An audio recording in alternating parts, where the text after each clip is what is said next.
Hi అండి అందరికీ welcome back to our channel. ఈరోజైతే బెండకాయ ఫ్రై ఎలా చేసుకోవాలో ఈ వీడియోని అయితే చూపిస్తున్నా. జిగురు లేకుండా మంచిగా ఎలా చేసుకోవాలో చూపిస్తున్నా. ఒక గిన్నెని అయితే పెట్టుకోవాలి. పెట్టుకున్న తర్వాత మన గిన్నె అనేది హీట్ అయిన తర్వాత 2 టేబుల్ స్పూన్ల ఆయిల్ అయితే వేసుకోవాలి. 2 టేబుల్ స్పూన్ల ఆయిల్ అయితే వేసుకోవాలి. వేసుకున్న తర్వాత ఆయిల్ అనేది హీట్ అయ్యేదాకా ఉంచుకోవాలి. ఆయిల్ అనేది హీట్ అయినాక మనం కావాల్సినవి వేసుకోవచ్చు అన్నమాట. చూడండి, ఇక్కడ ఆయిల్ అయితే హీట్ అయిపోయింది. ఇందులో కొంచెం జీలకర్ర అయితే వేసుకున్నా. జీలకర్ర వేసుకొని కట్ చేసి పెట్టుకున్న పచ్చిమిర్చి అయితే వేసుకున్నా.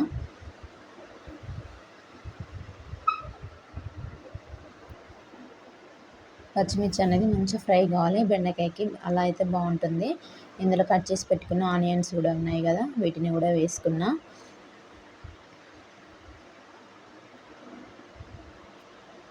వేసుకొని ఒకసారి ఇలా కలుపుకోండి.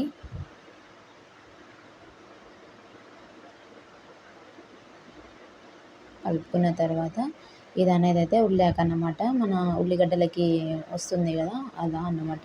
ఇందులో కొంచెం కరివేపాకు, ఉల్లాకు వేయడం వల్ల బెండకాయ ఫ్రై అయితే చాలా బాగుంటుంది. ఎగ్ కర్రీలకు కూడా బాగానే ఉంటుంది. బెండకాయ కర్రీ కూడా వేస్తున్నాను నేనైతే ఇక్కడ.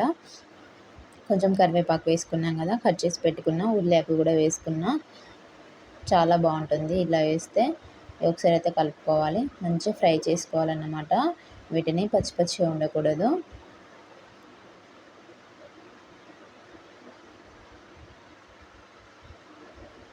ఇలా అయితే ఫ్రై కావాలి, మంచిగా గోల్డెన్ కలర్ వచ్చేదాకా ఫ్రై చేసుకోవాలి. చేసుకున్న తర్వాత ఇందులో కొంచెం పసుపు అయితే యాడ్ చేసుకోవాలి.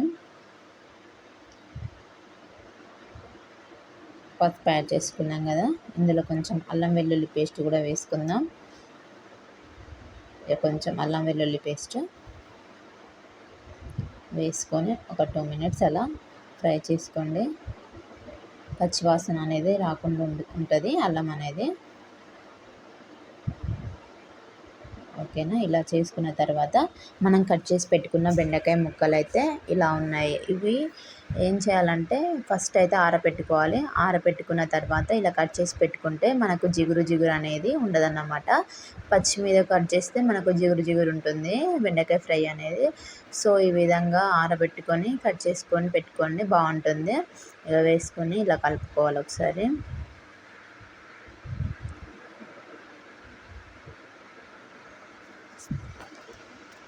చాలా అంటే చాలా బాగుంటుంది. ఒకసారి అయితే ఈ విధంగా ట్రై చేసి చూడండి.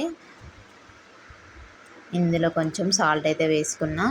సాల్ట్ వేయడం వల్ల మనకు కర్రీ అనేది తొందరగా ఉడికిపోతుంది అన్నమాట, తొందరగా ఫ్రై అవుతుంది సాల్ట్ వేస్తే. సాల్ట్ వేసి అయితే ఒకసారి ఇలా కలుపుకోండి.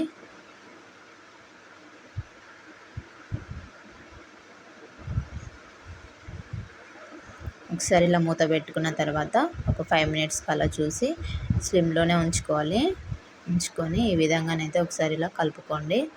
మనకు మాడిపోకుండా ఉంటుంది. అప్పుడప్పుడు ఇలా కలుపుతూ ఉండాలి. మళ్ళీ ఒక 5 మినిట్స్కి అలా చూసుకున్నా ఈ విధంగానైతే అయిపోయిందన్నమాట.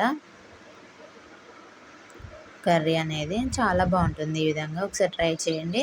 మనం కావాల్సిన పల్లీలు, పోపు గింజలు అవి కూడా వేసుకోవచ్చు. స్కిప్ చేసే వాళ్ళ కోసం అయితే ఇది యూజ్ అవుతుంది. ఇలా కూడా చేసుకుంటే బాగుంటుంది.